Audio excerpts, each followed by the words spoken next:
వారిని వారు ఎప్పుడైతే మనం ఓడిపోతామో, దావీదు ఓడిపోతే శత్రువు సంతోషంగా ఉండాలని ఎదురు చూస్తున్నారు. కానీ ఎప్పుడైతే దావీదు దేవుడు గొప్ప దేవుడు, బలవంతుడు కాబట్టి నా శత్రువులు నా విషయమై వాళ్ళు సంతోషింపకనేకి నువ్వు నన్ను ఉద్ధరించావు. అపవాది ట్రై చేస్తాడు గెలవాలని. అపవాది క్రియలకు ఎప్పుడు కూడా లైన్. ప్రభు జయము, అపవాది క్రియకి లైన్. ప్రభు రక్తం జయము, అపవాదికి ప్రభు రక్తం జయము, అపవాదికి అనంత నాశనం వేస్తాం. కాబట్టి అపవాది ఏమి చెయ్యలేడు అని మనం నమ్మాలి. అందుకని ఆయన మనకు జన్మించినాడు. యెషయా గ్రంథం 9వ అధ్యాయం 2వ వచనం. యెషయా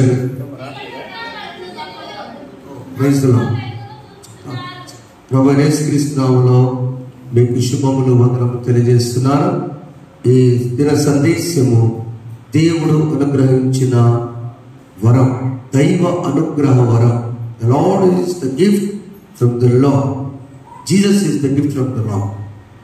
Jesus born for us, so that as gift we will celebrate and we will worship Jesus as King of Kings and wonderful Counselor. ఆయన ఆశ్చర్యకరుడు, ఆలోచనకర్త, బలవంతుల దేవుడు, నిత్యుడగు తండ్రి, సమాధానకర్తకు అది ప్రిన్స్ ఆఫ్ పీస్. ఆయనను ఆరాధించడానికి ముందు మనము ఎలా సిద్ధపడాలి? ఇప్పుడు చదివారు కదా, ఏలైనగా మనకు శిశువు పుట్టెను 6వ వచనం. ఏలైనగా మన కొరకు కాదు, మనకు శిశువు పుట్టెను. ప్రతి విశ్వాసి, ప్రతి గర్భముతో ఉన్నటువంటి, ఒక గర్భము ధరించేటువంటి 9 మాసములు మోసేటువంటి ఆ తల్లి అవబోతున్నటువంటి కన్యక,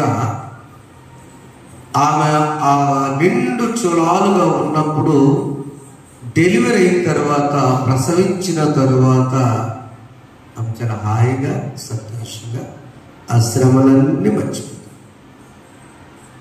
మనకు శిశువు పుట్టాడు, మన కొరకు కాదు. ఎవరైతే ఏ భారం అయితే మోస్తూ ఉన్నారో, ఏ చీకటిలో అయితే ఉన్నారో, యేసు ప్రభు పుట్టక ముందు క్రీస్తు పూర్వం 3.5 సంవత్సరాల ఆయన పుట్టారు. 4 సుమారు క్రీస్తు శకం 30న సిలువ వేయబడ్డారు. దానికి ముందున్న పరిస్థితులు చాలా భయంకరంగా ఉన్నాయి. ఇలా జరుగుతుందని యెషయా ప్రవక్త ద్వారా సుమారు 700 సంవత్సరాల క్రితమే దేవుడు మీకు ఒక వరాన్ని ఇస్తున్నా. 1 సంవత్సరం 2 సంవత్సరాల ముందు చెప్పలా, 700 సంవత్సరాల ముందు నిన్న అంకులు చెప్పారు మీకు గ్రంథం. ఎన్నో వందల సంవత్సరాల క్రితమే, 700 సంవత్సరాల తర్వాత ఏడుస్తారు కొంతమంది. కనుక వారందరి కోసము కాదు, వారందరికీ పుడుతున్నాడు. మనకు శిశువు పుట్టాడు.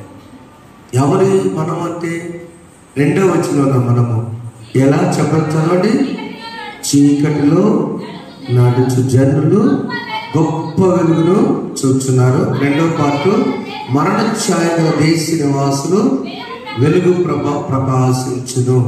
ఈ చీకటిలో నడిచేటువంటి వ్యక్తులు ఎవరంటే, ఎవరు చీకటిలో ఉన్నారంటే, ఎవరైతే కీర్తనలో 1వ అధ్యాయం 1వ వచనం చేస్తారో వాళ్ళు, దుష్టుల ఆలోచన చేసేవాళ్ళు, పాపుల మార్గం కూర్చునేవాళ్ళు, అపాసులు కూర్చునేవాళ్ళు, హేరోదాసులను ఆనందించకుండా ఈ బిజీలో ఉండడంతో చీకట్లో ఉన్నట్టు. ఒకటే చాలు, అది వద్దని దావీదు చెప్తున్నాడు. అవునా? ఇప్పుడు చెప్పుకుందాం మనం. దుష్టుల చెప్పు నడవక, పాపుల మార్గం నిలవక, అపహాసం కూర్చుండు కూర్చుండక, యెహోవా ధర్మశాస్త్రం అమర్చు, దివారాత్రం దాన్ని ధ్యానించేవాడు.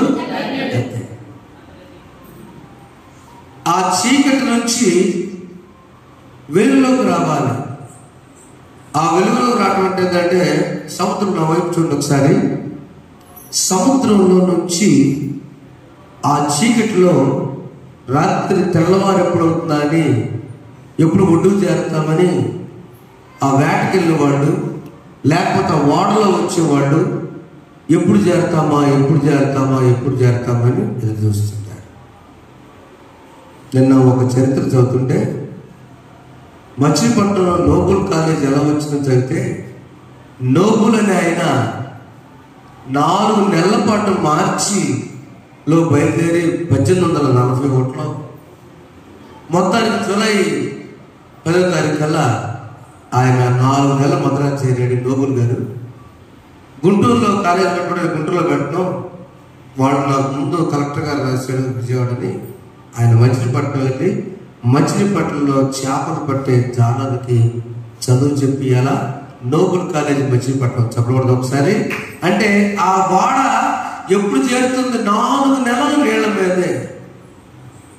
ఎలా జరిగితే మధ్యలో అలా ఆ చీకటి నుంచి లైట్ హౌస్ అని ఒకటి ఉంటుంది వాటర్ ఏమన్నా, అవునా? ఆ లైట్ చాలా ఎత్తుగా ఉంటుంది. మీరు భయపడబాకంటే ఆ లైట్ చుట్టూ ఇలా తిరుగుతూ ఉంటుంది, ఇలా తిరుగుతూ ఒకసారి ఇట్లా ఉండదు. ఆ తిరుగుతూ ఛాయ్ పడప్పుడు, మళ్ళీ లైట్ పడ్డప్పుడు, ఇదిగో ఈ ప్రాంతం మూలం పానివ్వండి, అదిగో lighthouse. Jesus is the lighthouse. యేసు ప్రభువు ఒక లైట్ హౌస్ ఆయన చూపిస్తున్నాడు. చీకటిలోనూ మరణ ఛాయలున్న వారికి వెలిగించటకై ఆయన వచ్చి ఉన్నారు. కాబట్టి ఈ రోజున ఎందుకు గిఫ్ట్ అంటే, Jesus as a lighthouse, వెలిగించేటువంటి ఒక స్తంభం, ఒక ఇల్లు. ఓడరేవులో చీకటి భయంతో ఉన్న వారికి వెలిగి ఉండడానికి ఆయన వచ్చాడు. మనం చదువుకుంటాం కదా లూకా సువార్త 1వ అధ్యాయం 79వ వచనంలో, చీకటి నుండి వెలుగులోనికి నన్ను పిలిచి చీకటి నుండి వెలుగులోనికి నన్ను పిలిచి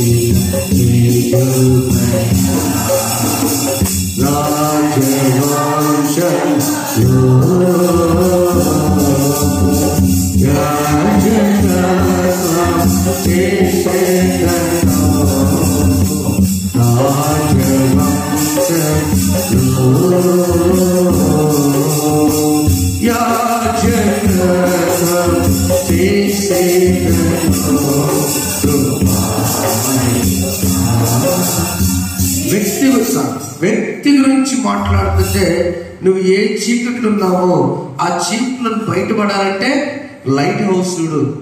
ఆ లైట్ తిరుగుతావు సముద్రం దగ్గర. చూడకపోతే ఏ దారి వెళ్తావో, నీ మార్గం ఎటు వెళ్తుందో, నా వద్దులే లైట్ అనుకున్నావా, పోతా ఒడ్డు జారం. అందుకనే 1వ అధ్యాయం 79వ వచనంలో, చీకటిలోను మరణ ఛాయలో కూర్చుండు వారికి వెలుగిచ్చుటకై ఆ మహావాత్సల్యం బట్టి పై నుండి, అది గిఫ్ట్, అది వరం, అది బహుమానం, అవునా? మొదటిదేంటి? Lighthouse. నీకు ఒక మార్గం ధరించాలని ఆశ ఉన్నప్పుడు, ఇదిగో నేను ఇక్కడ నీకు చూపిస్తున్నాను, మార్గం చూపించే లైట్ హౌస్. రెండవది ఆయన అరుణోదయ దర్శనం. ఆ ఉదయకాలపు దర్శనంగా నీకు ప్రకాశించటం.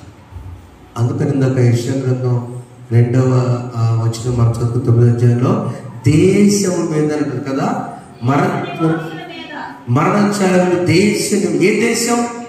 ఐగుప్తు దేశం. నిర్గమకాండం 10వ అధ్యాయం 22వ వచనం చదివితే, అయ్యో 3 రోజులు గాఢాంధకారం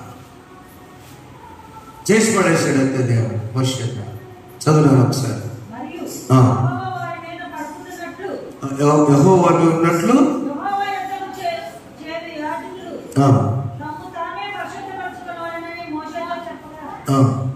10:22 అది మోషే ఆకాశం వైపు చేయెత్తినప్పుడు, అయ్యో దేవుడు ఒకసారి చీకటి కూడా చేస్తాడు. ఐగుప్తులకు అర్థం కావట్లా, మేము బ్రహ్మాండం ఉన్నాం అనుకున్నారు. రాజుగారు మావాడు అనుకున్నారు. వీళ్ళు బానిసలని ఇశ్రాయేలును వేధిస్తూ ఉన్నారు. ఒక్కసారి మోషే మన పవర్ ఎంత చూపుతాం దేవుడి నుంచి తెలుసా? మోషే చెయ్యెత్తగా ఎన్ని దినాలు? 3 రోజులు గాఢాంధకారం. ఒకళ్ళొకరు నడుచుకోవడం లేదు, గుద్దుకున్నారు కానీ. ఏమిటిది? 1 రోజు అయితే కాదు, 2 రోజులు, 3 రోజులు.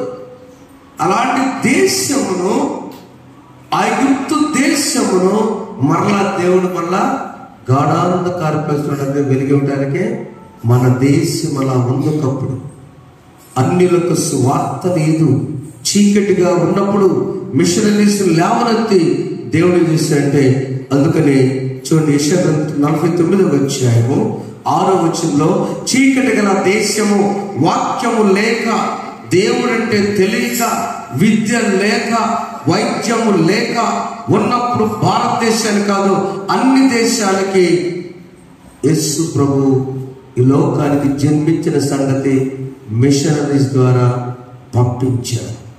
నేడు దినాన కేరళ నుంచి వచ్చినటువంటి డాక్టర్ కేసీ శామ్యుయల్ గారని వారిని కలిస్తే కేరళ ఆయన అన్నాడు, our Kerala is proud of its a country అంటారు. మాదే దేశం అంటారు. ఎందుకు తెలుసా?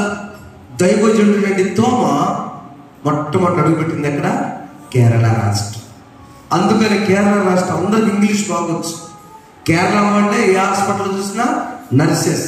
కేరళ వాళ్ళే ఇంగ్లీష్ మీడియం స్కూల్లో పెడతారు కదా, కేరళ ఇంగ్లీష్ పెడతారా? అవునా? వై? ఆ చీకట్లో ఉన్న ప్రదేశానికి వెలుగు వెళ్ళింది. అది మన ఛాయలు ఉన్న దేశం మీద చదువునా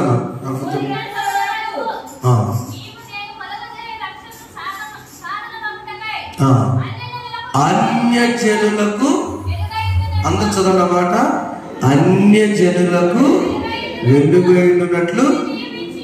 అంతే. ఇప్పుడు చెప్తాము, ఎవరు అన్యజనులు? మనమే. 1942 చర్చి కట్టారు. ఇప్పటికి 82 సంవత్సరాలు. దానికి ముందు మన దేవాలయం తెలియదు, అవునా? వాక్యం తెలియదు కదా, చీకటిలో ఉన్నాం కదా. సో ఎలాంటి చీకటిలో ఉన్నామో అందుకు యేసు మనకు పుట్టెను. ఎలయనగా ఏంటి? ఎలయనగా మనము మొదట ఎందుకు వచ్చాడు ఈ లోకానికి? ఎందుకు ఆయన శిశువుగా మనకు జన్మించాడు?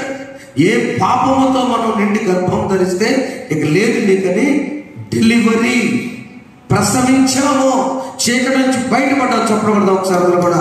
ఆయన రాబట్టి, ఆయన ఒక గిఫ్ట్గా రాబట్టి, ఆయన ఒక లైట్ హౌస్గా రాబట్టి, వెలిగించే లైట్లా ఉండబట్టి, సముద్రంలో లాంటి చీకట్లో, సముద్రం అంటే జీవితం, సాగరం వెళ్తా ఉంది. ఒడ్డు తెలియదు, దారి తెలియదు, ఏ దారి తెలియనప్పుడు ఇది దారి అని చూపించి మొదట లైట్ హౌస్గా ఆయన వచ్చాడు. రెండోది అనో దర్శనంగా వచ్చాడు. 3 అన్ని జనుల కోసం ఆయన వచ్చి, మన యోధులు కాదు, భారతీయులు, మన కొరకు ఆయన వచ్చినాడు. కాబట్టి ప్రియమైన, అందుకనే ఎఫెసీ పత్రిక 5వ అధ్యాయం 8వ వచనంలో, పూర్వము మీరు చీకటి ఉన్నారు, ఇప్పుడైతే. ఇక మనం చేస్తున్నదంటే, పూర్వం మీరు బాధ్యత అయిపోయిందయ్యా.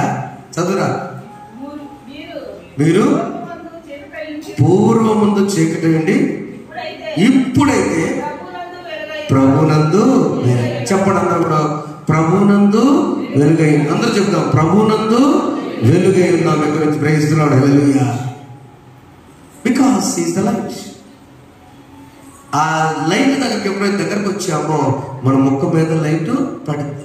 చక్క పిల్లలు స్టార్ కట్టారు. స్టార్ లైట్ ఆపితే చీకటే, ఆ లైట్ అయ్యేదంతా మన ముఖం కూడా ప్రకాశించబడదు.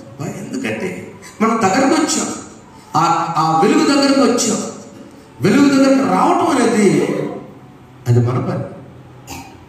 రాలేకపోతున్నామా? అడుగుదాం. నేను ఆ వెలుగు దాకా నడవలేకపోతున్నానంటే నన్ను నడిపించని అడుగుదాం. నా కుటుంబం నడవలేకపోతుందంటే నడిపించని అడుగుదాం. అందుకని 5వ అధ్యాయం ఎఫెసీ 9లో కూడా ఒక మంచి మాట ఉంటుంది, వెలుగు ఫలము.